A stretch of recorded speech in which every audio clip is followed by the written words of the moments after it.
Halo, saya Jeje Rijal, saya sejarawan. Belakangan ini banyak yang bertanya sama saya lewat telepon ataupun chat WA atau di media sosial yang lainnya soal pantas gak sih Gibran itu disandingkan atau disejajarkan dengan Sultan Syahrir.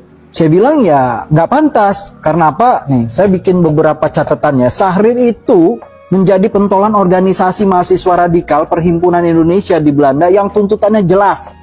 Indonesia lost for Netherlands, Indonesia lepas dari Belanda, minta merdeka. Pertanyaannya adalah, apakah Gibran pernah memimpin organisasi mahasiswa radikal? Saya nggak pernah dengar. Terus yang kedua, Sultan Syahrir pulang, dan nggak lama dia pulang, dia ditangkap sama Belanda, lalu dibuang ke kamp konsentrasi yang baru dibuat Belanda di Bovendigul, di tempat yang paling ganas alamnya. Nah, ini ada bukunya nih, ditulis sama Rudolf Mrazek. Pertanyaan saya adalah, apakah pernah Gibran itu merasakan dihukum buang di satu kamp di tempat terpencil yang alamnya sangat kejam? Saya belum pernah dengar. Yang ketiga, Syahrir itu menolak kerjasama dengan Belanda. Keras sekali dia menolak. Dan tetap menolak ketika Belanda jatuh, kekuasaan Jepang datang, dan orang-orang, teman-temannya itu banyak masuk ke kekuasaan Jepang. Syahrir tetap menolak. Nah, pertanyaan saya adalah, Syahrir besar di luar sistem kekuasaan dan menentangnya.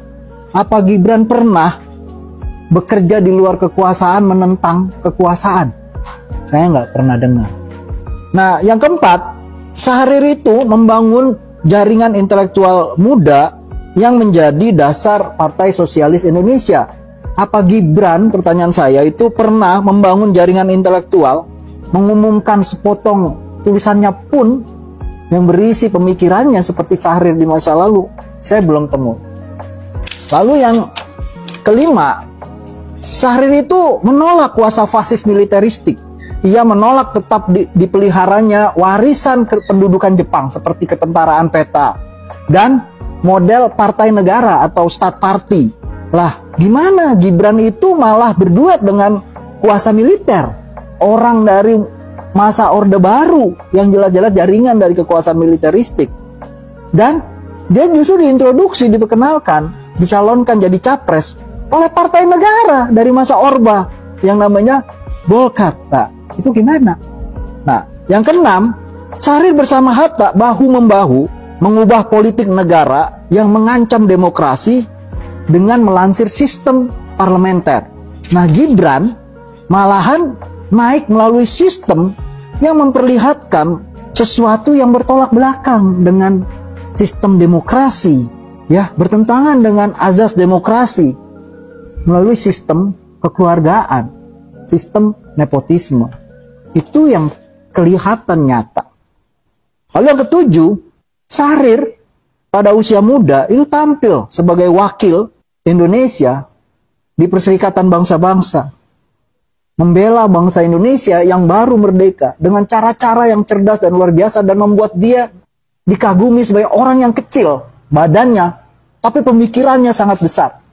Pertanyaan saya, apa Gibran pernah menunjukkan pemikiran yang sangat besar di balik badannya yang kecil seperti Syahrir, dan pernah berpidato di podium besar seperti Perserikatan Bangsa-Bangsa membela bangsa Indonesia? Mensejajarkan Gibran dengan Syahrir dalam konteks ilmu sejarah mungkin disebut sebagai paralelisme. Itu bagian yang paling mudah memang. Tapi harus diingat, walaupun paralelisme adalah hal yang wajar, tapi tidak wajar kalau mensejajarkan sesuatu yang tidak sejajar, sesuatu yang tidak setara, begitu ya. Karena apa? Karena menyetarakan dua orang dari dua dunia yang berbeda, dari masa yang berbeda, dan menyangkut salah satu tokohnya adalah tokoh bangsa yang besar dalam sejarah.